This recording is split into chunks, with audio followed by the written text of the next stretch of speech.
कल्पना कीजिए, एक ऐसा प्राणी जिसकी सांस में जहर है, जिसका स्पर्श मृत्यु है, जिसकी आंखों में समूचा ब्रह्मांड समाया है।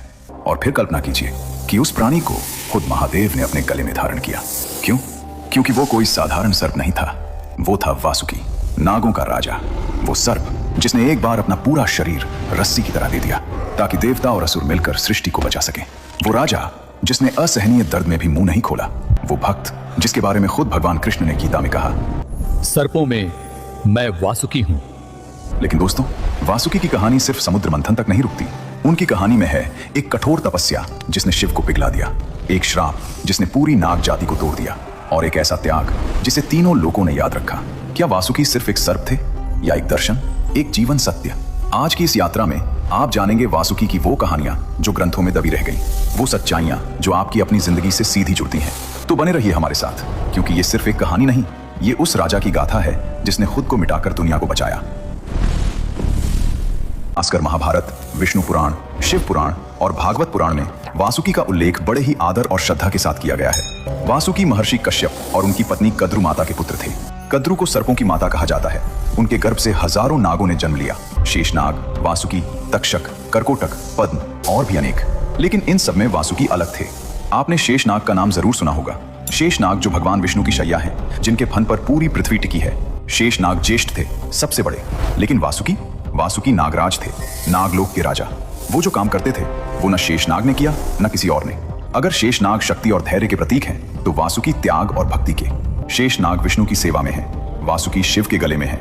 दोनों महान, लेकिन दोनों के रास्ते अलग, दोनों की कहानियां अलग। वासुकी के बारे में ग्रंथों में कहा गया है कि उनके पास एक अद्भुत नागमणि थी जो उनके मस्तक पर चमकती थी।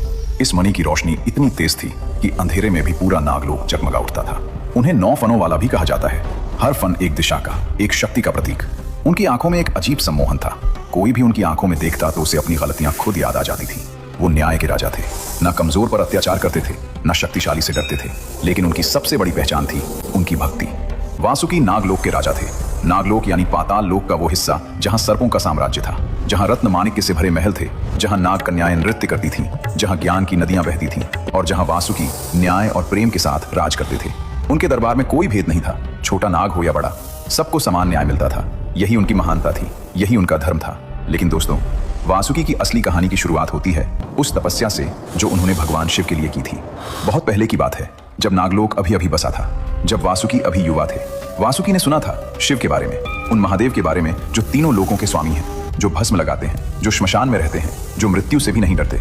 और वासुकी के मन में एक इच्छा जागी, मैं इन्हीं की सेवा करूंगा, इन्हीं को अपना सब कुछ दूंगा। वासुकी ने तपस्या शुरू की, कठोर, बहुत कठोर। वासुकी हिमालय की गुफा में बैठ गए ध्यान में।